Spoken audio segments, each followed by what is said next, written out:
हरिद्वार में कुंभ को लेकर मुख्यमंत्री तीरथ सिंह रावत का बड़ा ऐलान, कहा नहीं लानी होगी कोरोना नेगेटिव रिपोर्ट। हरिद्वार में राज्य मंत्री स्वामी यतीश्वरानंद ने किया रोड शो, समर्थकों ने राज्य मंत्री का किया जोरदार स्वागत। देहरादून में एक्शन में सीएम तीरथ सिंह रावत, बहुउद्देशीय शिविरों के आयोजन के दिए निर्देश।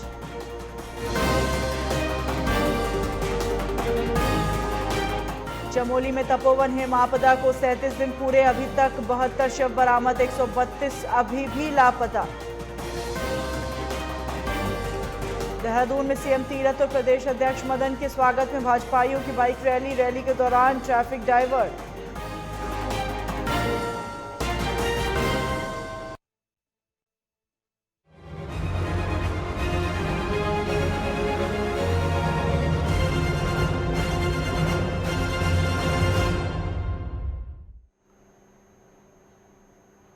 नमस्कार, उत्तराखंड लाइव में स्वागत है आपका। मैं हूं आपके साथ हिना। तीरथ सिंह रावत सरकार में राज्य मंत्री बने विधायक स्वामी यतीश्वरानंद ने रोड शो के जरिए अपनी राजनीतिक ताकत दिखाई। उनके स्वागत में पूरा हरिद्वार उमड़ पड़ा, जगह जगह उनका जोरदार स्वागत किया गया। वहीं जब स्वामी का काफिला हरिद्वार सीमा में सप्तऋषि के पास पहुंचा, जहां उनके समर्थकों ने फूल मालाओं और जयकारों से जोरदार स्वागत किया, वहीं स्वामी यतीश्वरानंद ने बताया कि विकास मेरी प्राथमिकता रहेगी। जो वादे जनता से किए गए हैं उनको पूरा किया जाएगा, और जो प्रदेश में भारतीय जनता पार्टी की सरकार ने जनता से वादे किए हैं उसको हर कीमत पर पूरा करने की कोशिश की जाएगी। जो वादे मैंने अपनी विधानसभा के अंदर किए थे उसको पूरा करेंगे, और जो आज हमारी प्रदेश के अंदर जो भारतीय जनता पार्टी की सरकार है, मैं पुनः आपसे कहना चाहता हूँ, 4 साल पहले जो वादा हमने जनता से किया था हम उन वादों को पूरा करेंगे। सबका साथ, सबका विकास और सबका विश्वास, इसको लेकर हम चलेंगे। जो हमारे अधिकारी हैं मैं उनसे कहना चाहता हूं वो जनता को संतुष्ट करें। उनके पास जो भी फरियाद लेकर आता है व्यक्ति, मैं ये कहना चाहता हूँ 2022 में चुनाव है। माननीय मुख्यमंत्री तीरथ सिंह रावत जी के नेतृत्व में अपने संगठन के बल पर हम उसको जीतेंगे, क्योंकि हमारे सामने विपक्ष नाम की कोई चीज़ है नहीं, क्योंकि काम इतने हमने 4 सालों में किए हैं हमारी सरकार ने, जो पिछले 15-16 सालों में नहीं कर पाए। संजय पुंडीर हमारे सहयोगी फोन लाइन पर मौजूद हैं। संजय, राज्य मंत्री स्वामी यतीश्वरानंद हरिद्वार पहुंचे, लोगों से मुलाकात की, कई तरीके की बातें उन्होंने अपनी सरकार के बिहाफ पे की, क्या कुछ कहेंगे? बिल्कुल, आपको बता दें तीरथ कैबिनेट के एक मंत्री यतीश्वरानंद भी है, जो हाल में विधायक भी है ग्रामीण हरिद्वार के। आपको बता दें कैबिनेट मंत्री पद की शपथ लेने के बाद हरिद्वार पहले पहुंचे हैं, और यतीश्वरानंद का उनके समर्थन में जोरदार स्वागत किया। हालांकि आपको बता दें शांति कुंज से लेकर वेद मंदिर तक आश्रम एक रैली निकाली गई, और जहां साफ देखा जा सकता है कि समर्थकों के साथ साथ स्थानीय लोगों में भी काफी उत्साह था। हालांकि समर्थकों ने फूलमाला की बारिश की और आतिशबाजी कर खुशी का इजहार किया। साफ कहा जा सकता है कि मंत्री स्वामी यतीश्वरानंद ने राज्य में विकास करना ही अपनी प्राथमिकता बताया है, और सबका साथ सबका विकास जैसी बातें कही है। हालांकि अधिकारियों को भी साफ तौर से कहा है कि अधिकारी जनता की बात सुने और जनता की परेशानियों को सुन के उन्हें संतुष्ट करे। वहीं उन्होंने ये भी कहा है कि 2022 के विधानसभा चुनाव में बीजेपी अपने 4 साल के विकास कार्यों का जनता के बीच लेकर आएगी, और कहीं ना कहीं मुख्यमंत्री तीरथ सिंह रावत के नेतृत्व में भारी जीत दर्ज करेगी। जी, तमाम जानकारियों के लिए शुक्रिया आपका।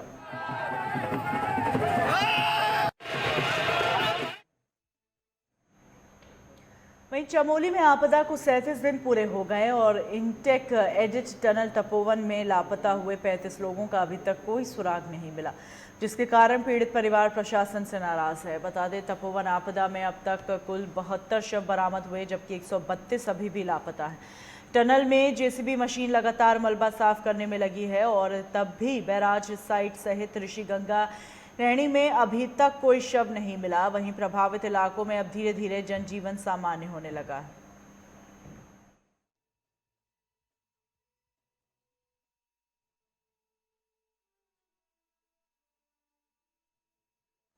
हरिद्वार में कुंभ मेले में आने वाले श्रद्धालुओं के लिए कोरोना को देखते हुए लगाए गए सभी प्रतिबंध हटा लिए गए हैं। अब हरिद्वार स्नान के लिए आने पर कोरोना रिपोर्ट लाने की बाध्यता नहीं होगी।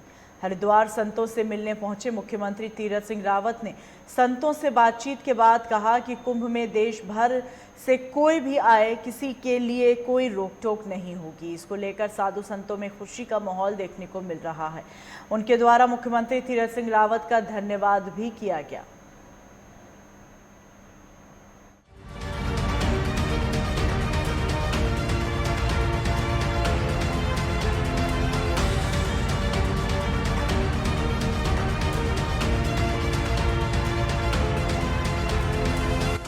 हरिद्वार में कुंभ महापर्व में अगर आप गंगा स्नान करने के लिए आना चाहते हैं तो आपका कुंभ नगरी पलक पावड़े बिछाए इंतजार कर रही है। अब आप बेरोक टोक कुंभ में आकर गंगा स्नान कर पुण्य लाभ कमा सकते हैं।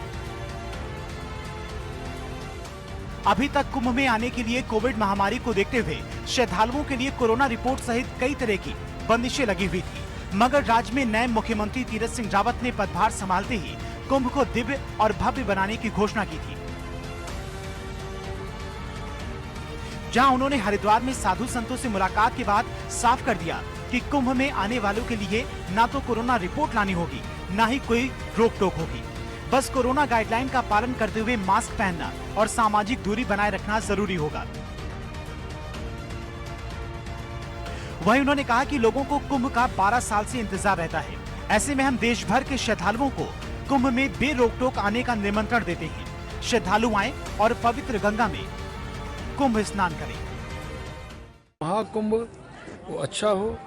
12 साल पहले से लोग प्रतीक्षा करते हैं कि कुंभ नहाएंगे, तो इसलिए कुंभ में किसी को रोक टोक नहीं होनी चाहिए। सबको निमंत्रण है, सब आ सकते हैं, खुले आ सकते हैं, लेकिन भारत सरकार की जो गाइडलाइन है, मास्क लगाना, सैनिटाइज लगाना, ये जरूर करें। लेकिन बाकी रोक टोक नहीं होगी और साधु संत समाज को पूरी तरह जो भी उनको व्यवस्थाएं देनी होगी हम देंगे। उनका स्वागत और अभिनंदन पहला स्नान में भी हमने किया है, हेलीकॉप्टर से फूलों की वर्षा की है और जनता जनार्दन को आने के लिए आमंत्रित किया है। 3 स्नान अप्रैल में बाकी हैं, जो बड़ा स्नान है उनके लिए भी हमने बड़ी तैयारियां की हैं। स्वास्थ्य और स्वच्छता की दृष्टि से भी ठीक हो, पूरी व्यवस्था हो, साथ ही लाने ले जाने के लिए बॉर्डर पे बसें खड़ी हों, यह भी हमने व्यवस्था कर ली है। कुंभ में कोरोना की रिपोर्ट अनिवार्यता हटाए जाने और सभी को बेरोक टोक आने के साथ ही साधु संतों को सभी प्रकार की व्यवस्था दिए जाने के मुख्यमंत्री के ऐलान का संतों ने स्वागत किया है। जहां अखाड़ा परिषद के अध्यक्ष महंत नरेंद्र गिरी ने कहा कि मुख्यमंत्री तीरथ सिंह रावत निरंजनी अखाड़े में साधु संतों का आशीर्वाद लेने आए और अखिल भारतीय अखाड़ा परिषद का अध्यक्ष होने के नाते मेरे द्वारा उनसे मांग की गई कि सभी 13 अखाड़ों के टेंट लगाए जाएं और महामंडलेश्वर नगर बसाया जाए, जहां कथा, भागवत और सत्संग भी हों। उनके द्वारा हमें आश्वासन दिया गया है, अब मेला क्षेत्र में साधु संत कैंप बना सकेंगे और कथा पंडाल भी लगा सकेंगे। माननीय मुख्यमंत्री तीरथ सिंह रावत जी पंचायती अखाड़ा श्री निरंजनी में संतों के आशीर्वाद लेने के लिए आए।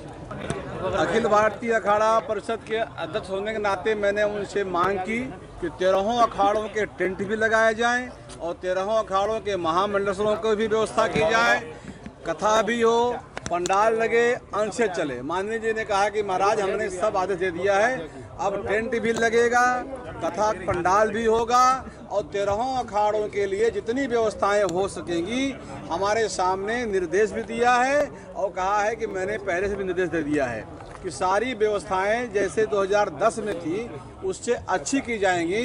सारे प्रतिबंध हटा लिए गए हैं, आने वाले श्रद्धालुओं को कोरोना की जांच जरूरत नहीं है, सब आए, सबका स्वागत है।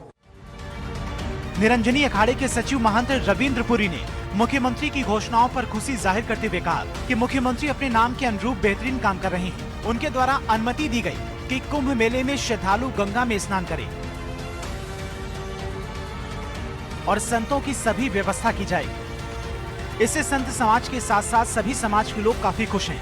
हम उत्तराखंड के नए मुख्यमंत्री को बहुत आशीर्वाद और साधुवाद देते हैं। हम आशा करते हैं कि वो आगे भी मुख्यमंत्री बने रहें।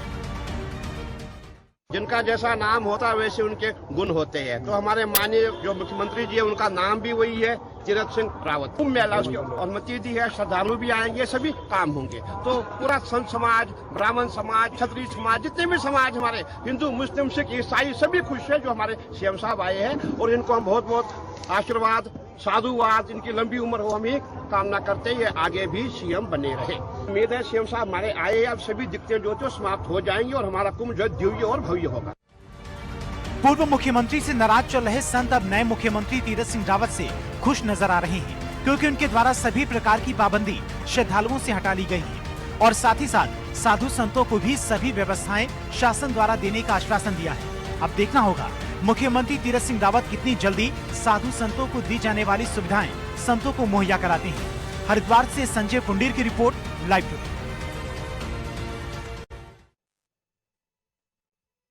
इस बार खबरों का सिलसिला यूं ही जारी रहेगा।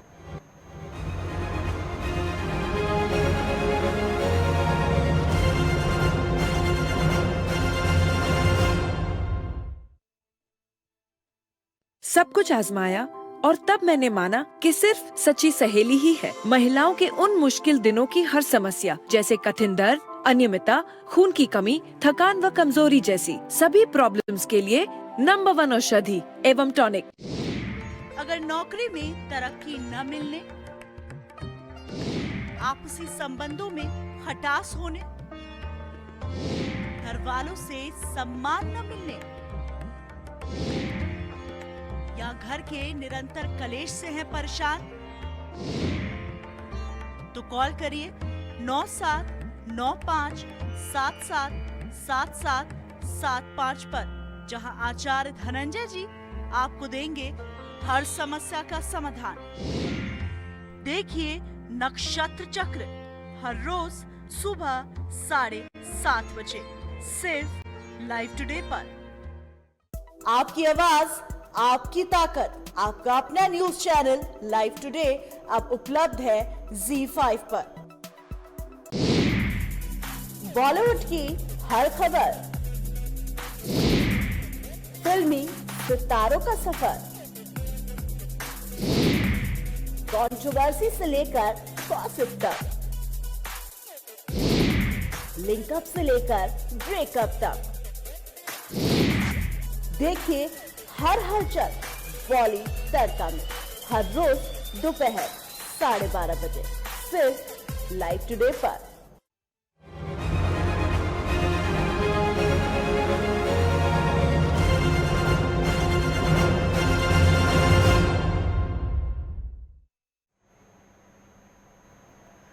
ब्रेक के बाद स्वागत है आपका। मुख्यमंत्री तीरथ सिंह रावत ने पूर्व मुख्यमंत्री त्रिवेंद्र सिंह रावत के हरिद्वार महाकुंभ को सीमित करने के फैसले पर यू टर्न ले लिया। तीरथ सिंह रावत ने कुंभ को व्यापक और बेहद भव्य बनाने के संकेत दिए। नेत्र कुंभ के उद्घाटन के बाद उन्होंने कहा कि महाकुंभ कोई हर साल आने वाला त्योहार नहीं है, ये 12 साल बाद आता है।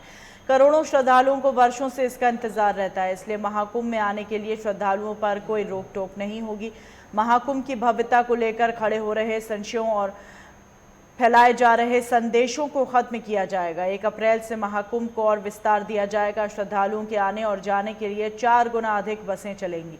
स्पेशल ट्रेनों के संचालन के लिए भी रेलवे से वार्ता की जाएगी। सीएम ने कहा कि बिना जनता जनार्दन और संतों के महाकुंभ कैसे हो सकता है।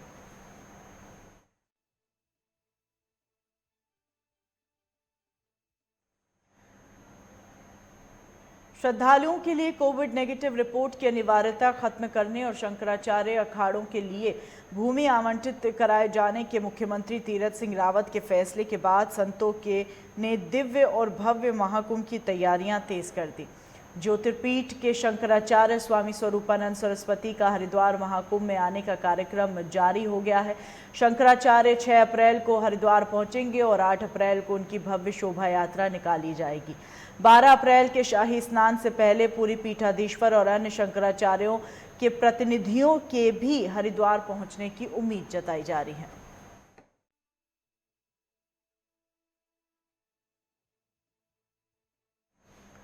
वहीं केंद्र सरकार द्वारा बैंकों के निजीकरण के विरोध में कोटद्वार में भी बैंक अधिकारियों एवं कर्मचारियों ने बैंकों के निजीकरण के खिलाफ जमकर नारेबाजी कर प्रदर्शन किया।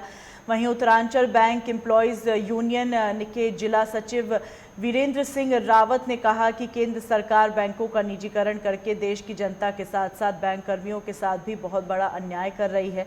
उनसे हमारी मांग है कि किसी भी बैंक का निजीकरण ना किया जाए।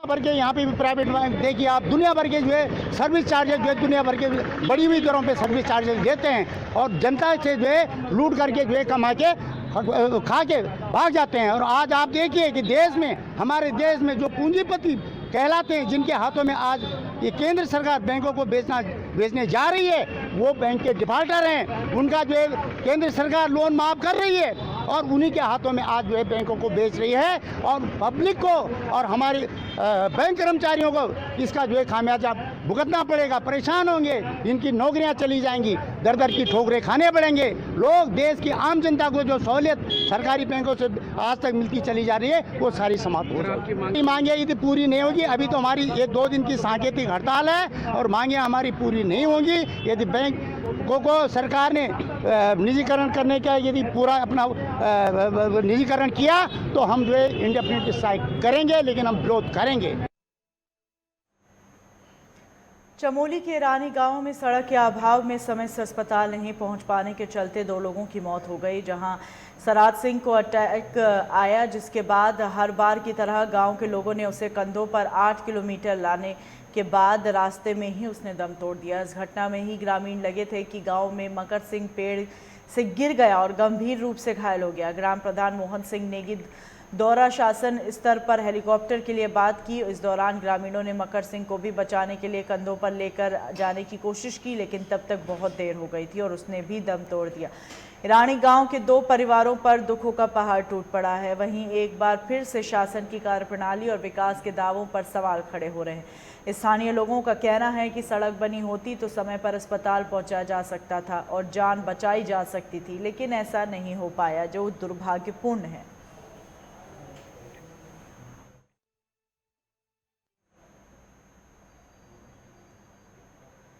सीएम तीरथ सिंह रावत एक्शन ने सत्ता संभालते ही एक्शन मोड में नजर आ रहे हैं। तीरथ सिंह रावत ने कहा कि अधिकारियों का जनप्रतिनिधियों के साथ लगातार संवाद रहना चाहिए। जनता से जुड़े कार्यों को प्राथमिकता दी जाए, जिससे लोगों को सीधा लाभ मिले। मुख्यमंत्री ने बहुउद्देशीय शिविरों का आयोजन करने के निर्देश दिए। उन्होंने कहा कि इनका प्रभावी क्रियान्वयन सुनिश्चित किया जाए ताकि लोगों को वास्तव में लाभ मिले और उनकी समस्याएं दूर हों। जनता की सरकार, जनता के द्वार की परिकल्पना साकार होनी चाहिए। मुख्यमंत्री सचिवालय में वीडियो कॉन्फ्रेंसिंग द्वारा जिलाधिकारियों के साथ समीक्षा बैठक कर रहे थे। वहीं उन्होंने कहा कि आगामी गर्मियों के सीजन को देखते हुए यह सुनिश्चित कर लिया जाए कि लोगों को पेयजल की दिक्कत ना हो। जरूरी होने पर वैकल्पिक व्यवस्थाएं भी कर ली जाएं। सीएम ने कहा कि शिक्षा हमारे लिए पहली प्राथमिकता है।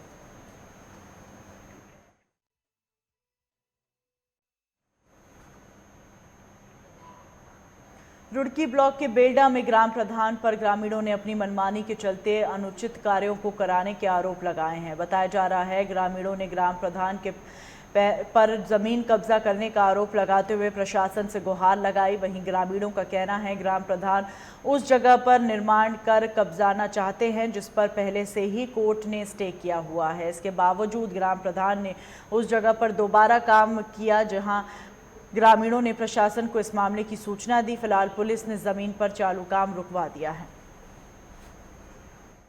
हमें परसों सूचना मिली थी इसमें कोई कार्य करना चाहते हैं। प्रधान जी से हमारी बात हुई, मैं कहा जी आप इसमें क्या करना चाहते हो? कह रहे मैं इसमें सड़क डालना चाहता हूँ। हमने कहा था ठीक है प्रधान जी, इस सड़क से और सड़क को मिला दिया जाए, हम इसमें सहमत हैं। हमें नहीं पता था प्रधान जी इसमें बाउंड्री वाल करके और ये दीवार करना चाहते हैं और रास्ते का नंबर है। इसमें कभी बारात घर लाए थे फुरकान विधायक जी, उस पर स्टे हो गया था 2015 में। उसके बाद इसमें स्पेशल लिखा है घोर का नंबर है, इसमें कभी कोई निर्माण नहीं हो सकता। प्रधान जी ने हमारी बात ना मानने के बावजूद इसमें बाउंड्री वाल कर दिया। 5-5 फुट चार तरफ उसमें गेट लगाना चाहते हैं।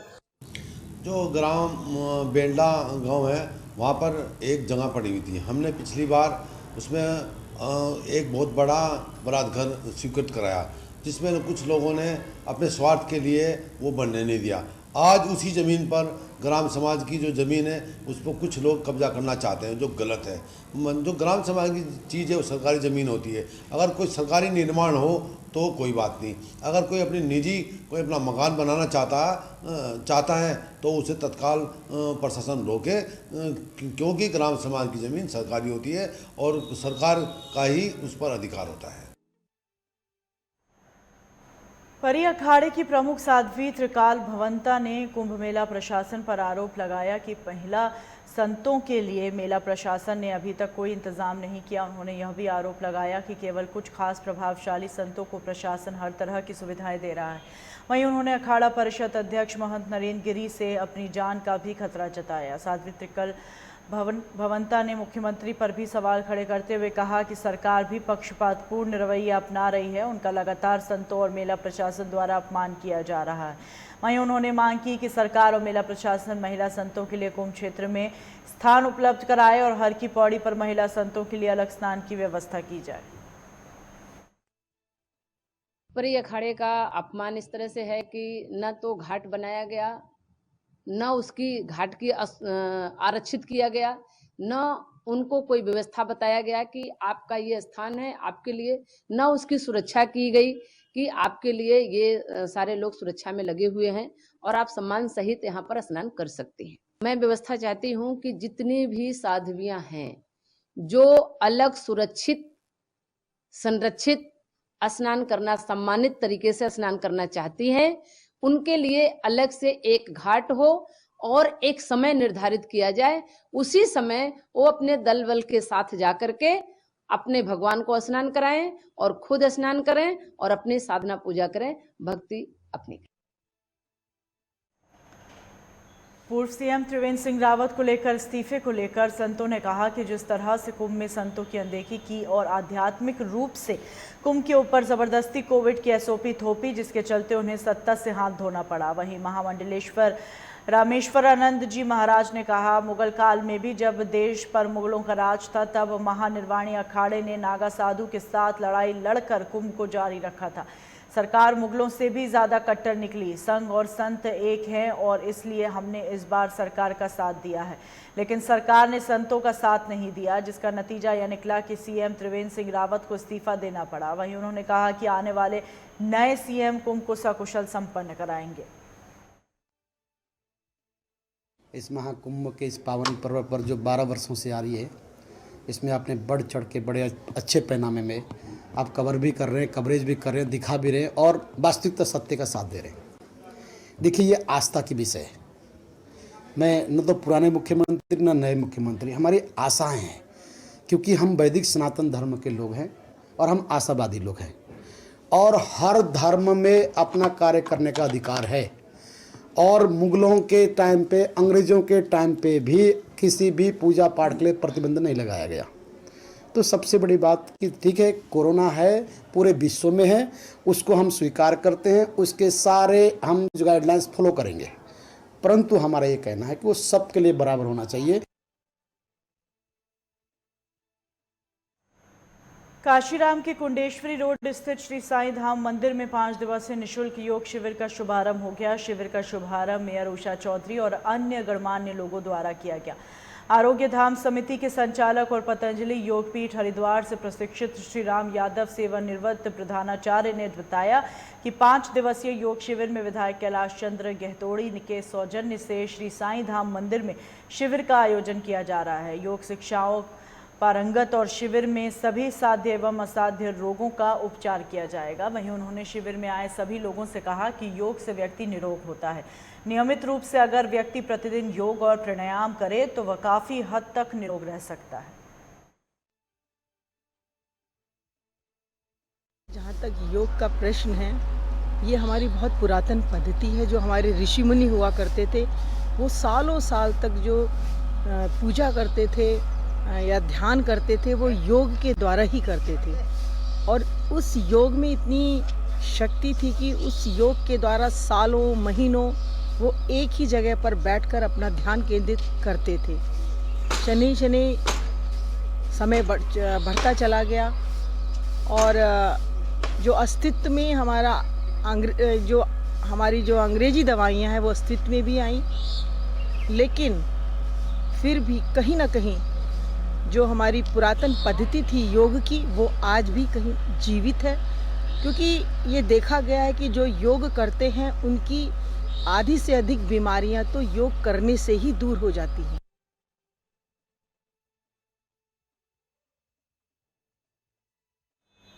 और इन्हीं खबरों के साथ बुलेटिन में फिलहाल इतना ही। दीजिए इजाजत।